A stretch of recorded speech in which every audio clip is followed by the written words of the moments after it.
야고보 장로는 계속해서 믿음 안에서 사는 삶의 구체적인 적용을 하고 있습니다.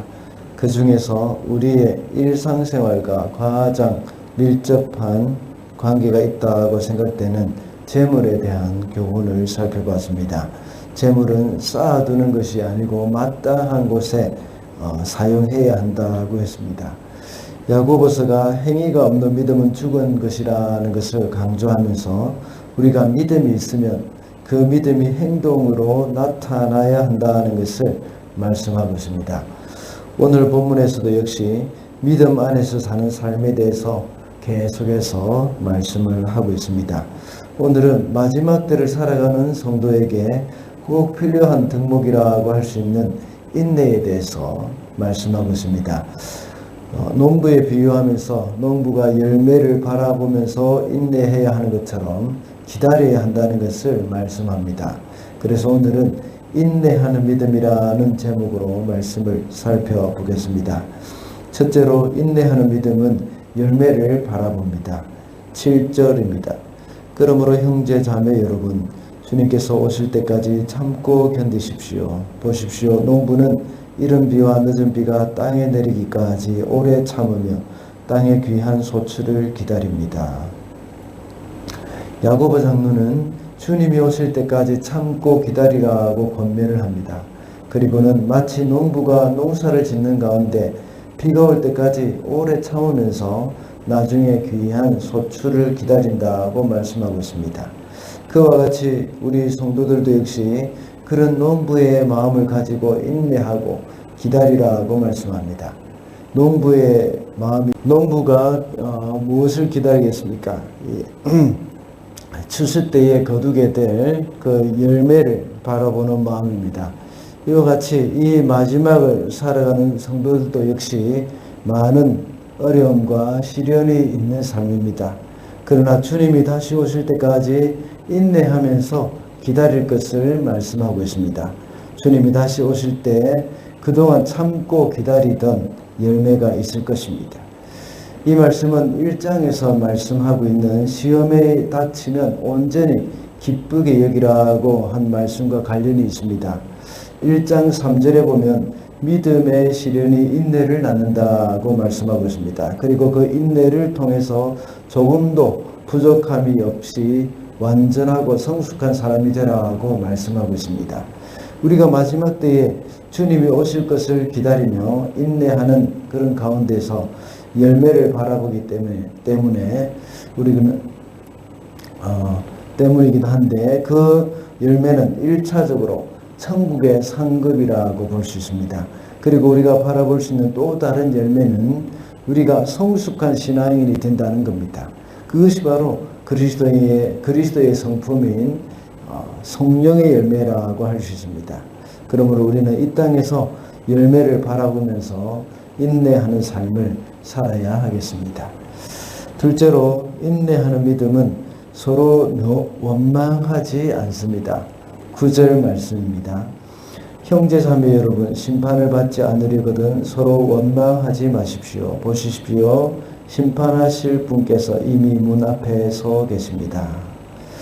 마지막 때에 주님이 다시 오시게 되면 이 세상이 심판을 받게 될 것입니다. 그래서 심판을 받지 않기 위해서는 원망하지 말라고 말씀하고 있습니다. 주님의 나라를 위해서 땀 흘려서 수고하는 가운데 서로를 향한 그 원망, 이런 것들이 나오기도 합니다. 열심히 섬기고 있는 자신에 비해서 다른 사람들은 그렇게 수고를 하지 않는 것 같습니다. 이런 것들은 인간으로서 들 수 있는 생각이지만 오늘 본문에서 말씀하고 있는 것은 원망하지 말라는 겁니다. 왜냐하면 원망하는 마음이 바로 심판의 이유가 되기 때문입니다. 우리가 잘 알고 있는 출애굽 당시에 이스라엘 백성들은 가나안에 들어가기까지 끊임없는 원망이 있었습니다. 가나안에 들어가는 그 발걸음 자체가 사실은 인내가 필요한 여정이었습니다. 그러나 이스라엘 백성들은 인내 대신에 원망을 했던 겁니다. 그들은 모세를 원망했고 또 모세를 원망한다는 것은 하나님을 원망한다는 것이 되었습니다. 그래서 이스라엘 백성들이 원망할 때마다 하나님께서 그 백성들을 심판하는 일이 있었습니다. 그 중에 한 가지를 예를 들어 본다면 민수기 21장에 보면 노뱀 사건이 나옵니다. 거기에 보면 백성들이 길로 인하여서 마음이 상해서 모세를 원망했다는 그런 사건이 나옵니다. 그 원망의 말 중에는 하나님이 주신 만나를 하찮은 음식이라고 하였고 그 음식을 싫어한다고 했습니다. 그때 하나님께서 불뱀을 보내셔서 이 백성을 물게 하셨습니다. 그래서 백성들 중에 죽은 사람들이 많았던 겁니다. 원망하는 그런 마음은 사탄이 가장 좋아하는 것입니다. 그래서 우리 마음속에 원망이 있다면 사탄이 역사하기가 쉽습니다. 마치 원망하는 사람들에게 불뱀이 와서 물었던 것 같이 이와 같이 하나님을 원망하는 그런 마음, 또 서로에 대해서 원망하는 그런 마음은 바로 사탄이 우리를 사로잡을 수 있는 그런 기회가 된다는 겁니다. 이것이 바로 하나님의 심판이 되는 것입니다. 원망이 일어날 수밖에 없는 상황에서 우리가 인내할 때 그것이 변화해서 감사가 넘치게 될 줄 믿습니다. 그러므로 인내하는 마음은 원망하지 않는다는 것입니다. 마지막으로 인내하는 믿음은 주님을 신뢰합니다. 11절 말씀입니다. 보십시오. 참고 견딘 사람은 복되다고 우리는 생각합니다. 여러분은 욥이 어떻게 참고 견딘지를 들었고 또 주님께서 나중에 그에게 어떻게 하셨는지를 알고 있습니다. 주님은 가여워하시는 마음이 넘치고 불쌍히 여기는 마음이 크십니다. 야고보 장로는 욥의 인내를 예로 들었습니다. 그리고 욥이 잘 참고 견디었을 때 나중에 하나님께서 복을 주신 것에 대해서 언급해 놓았습니다. 그리고 하나님이 자비하시고 긍휼이 넘치는 분이심을 말씀하고 있습니다. 이렇게 끝까지 인내했을 때에 하나님께서 욥에게 그의 잃어버린 재산의 2배를 주셨습니다. 그리고 그의 자녀들은 비록 죽었지만 그만큼 10명의 자녀를 더 주셨습니다.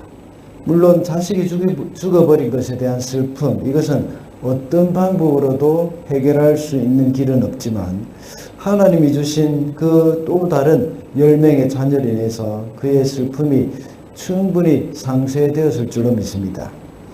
이토록 하나님의 자비와 긍휼하심은 아주 크십니다. 그래서 하나님을 신뢰할 때 우리는 인내할 수 있다는 것을 알 수 있습니다. 주님은 우리의 인내를 결코 외면하지 않을 것입니다. 자비롭고 긍휼이 많은 주님께서 인내하며 씨를 뿌리는 우리에게 욥에게 그렇게 하셨던 것처럼 반드시 귀한 열매를 선물할 것입니다.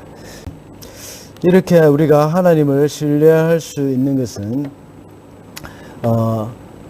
이 야고보서 1장 17절의 말씀과 같이 온갖 좋은 선물과 온전한 은사는 하나님께로부터 오기 때문이라고 기록되어 있습니다.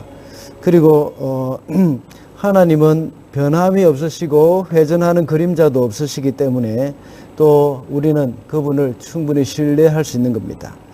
이런 하나님이 우리의 아버지이기 때문에 우리는 너무나도 마음이 안심이 되고 충분히 하나님을 신뢰할 수 있다는 겁니다.